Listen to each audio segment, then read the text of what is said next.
नमस्कार दोस्तों, आज के वीडियो में आपका स्वागत है। आज का एपिसोड नंबर है 0009। दोस्तों, आज के न्यूज़ की शुरुआत हम टेस्ला से करेंगे।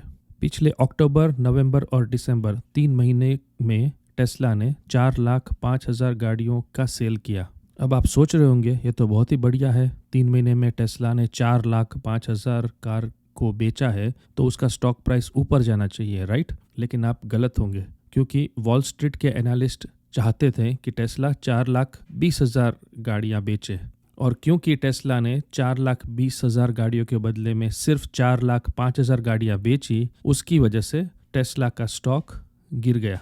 काफ़ी लोगों को ये समझ में नहीं आएगा कि इतनी सारी गाड़ियां बेचने के बाद भी टेस्ला का स्टॉक नीचे कैसे गया। तो वो समझाने के लिए मैं आपको एक कहानी सुनाता हूँ। याद है, बचपन में अपने क्लास में कोई टॉपर रहता है जो हमेशा मैथ्स में 100 out of 100, 100 out of 99, 100 out of 98 marks लेके आता है। अब सोचो, अगर वो टॉपर 100 में से 90 मार्क लेके आया तो उसके माँ बाप खुश होंगे या नाराज़ होंगे? आपने बिल्कुल सही सोचा कि उसके माँ बाप नाराज़ होंगे, क्योंकि माँ बाप चाहते थे कि बच्चा 100 में से 98, 99 या 100 में से 100 मार्क्स लेके आए, लेकिन ये बच्चा 90 लेके आया।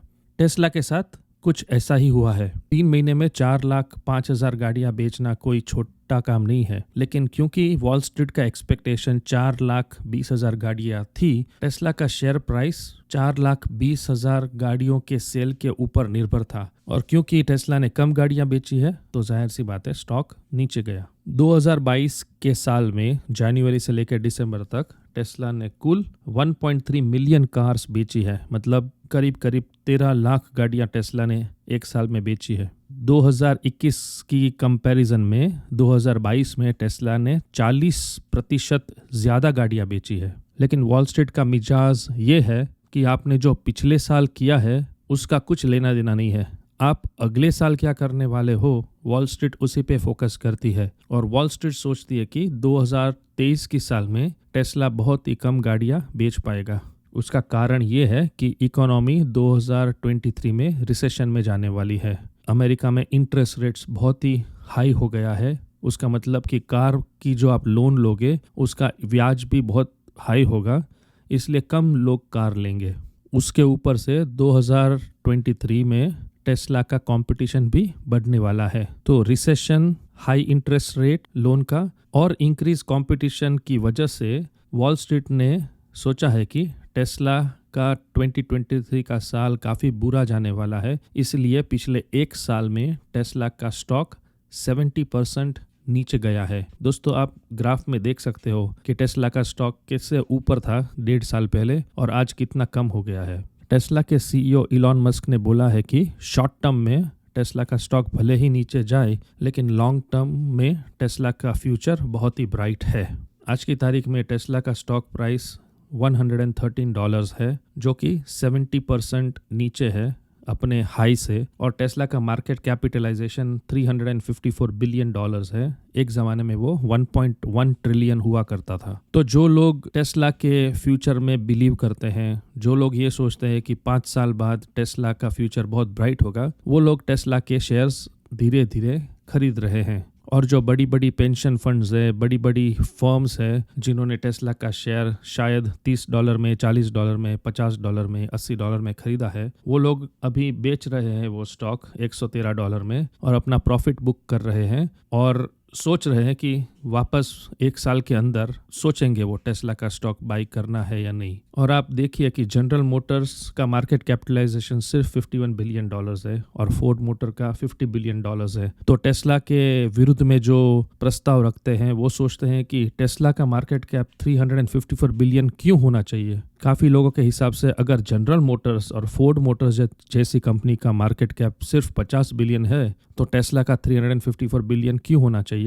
लोग सोचते हैं कि टेस्ला का मार्केट कैप और नीचे जा सकता है। फ्यूचर में क्या होने वाला है वो तो किसी को पता नहीं है। सब लोग अपना अपना ओपिनियन रखते हैं और अपने ओपिनियन के हिसाब से या टेस्ला का शेयर खरीदते हैं या टेस्ला का शेयर बेचते हैं। टेस्ला के शेयर के साथ क्या होने वाला है, टेस्ला का फ्यूचर क्या है, वो अपने को 1-2 साल में ही पता चलेगा। तो दोस्तों, ये था टेस्ला का न्यूज़। अब बढ़ते हैं अगले न्यूज़ की तरफ। चलिए दोस्तों, बात करते हैं आर्टिफिशियल इंटेलिजेंस के बारे में। 2023 में लगता है कि अमेरिका रिसेशन में जाने वाला है।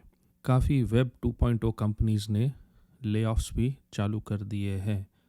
आपने सुना होगा अमेज़ॉन, फेसबुक, ट्विटर वगैरह वगैरह काफ़ी कंपनीज़ हज़ारों की तादाद में एम्प्लॉयज़ को ले ऑफ कर रही है। क्रिप्टो का भी मार्केट बिल्कुल डाउन है। बिटकॉइन जो $60,000 का था वो आज पता नहीं $20,000 के नीचे चला गया है। बस 2 साल पहले ही क्रिप्टो में अनबिलीवेबल इन्वेस्टमेंट हो रहा था।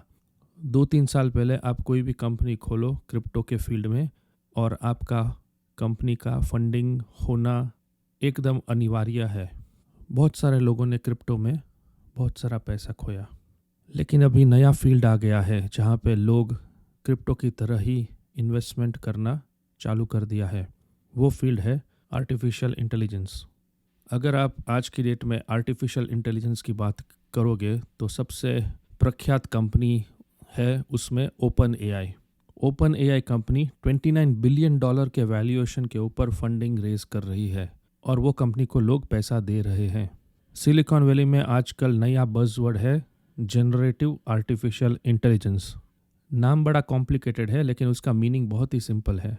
अगर आप कोई ऐसा आर्टिफिशियल इंटेलिजेंस में प्रोजेक्ट बनाओगे जहाँ पे आप कुछ शब्द बोल के इमेज जनरेट करवा लो, कुछ शब्द बोल के टेक्स्ट जनरेट करवा लो, कुछ शब्द बोल के वीडियो बनवा लो, वैसे प्रोजेक्ट को बोलते हैं जनरेटिव आर्टिफिशियल इंटेलिजेंस। और जो कंपनियां ये जनरेटिव आर्टिफिशियल इंटेलिजेंस में काम करती है उनकी तरफ पैसा दौड़ दौड़ के आ रहा है। बस पिछले साल 2022 में 78 डील्स में $1.37 बिलियन सिलिकॉन वैली के इन्वेस्टर्स ने ऐसी एआई स्टार्टअप कंपनी में इन्वेस्ट किया है। क्या ये एआई कंपनियां बड़ी होगी, प्रॉफिटेबल होगी, इन्वेस्टर को मुनाफा दिलवाएगी, या फिर क्रिप्टो स्टार्टअप्स की तरह ये कंपनियां भी बंद हो जाएगी? ये चीज़ तो समय ही बताएगा। तो सिलिकॉन वैली में अगर किसी को नई कंपनी खोलनी है तो जनरेटिव आर्टिफिशियल इंटेलिजेंस के क्षेत्र में अगर आप स्टार्टअप खोलोगे तो मेरा ऐसा मानना है कि आपको शायद फंडिंग मिल भी सकती है। चलो यही सलाह के साथ ये न्यूज़ यहीं पे समाप्त करते हैं। Thanks for listening. Please like, share, subscribe and don't forget to press the bell icon.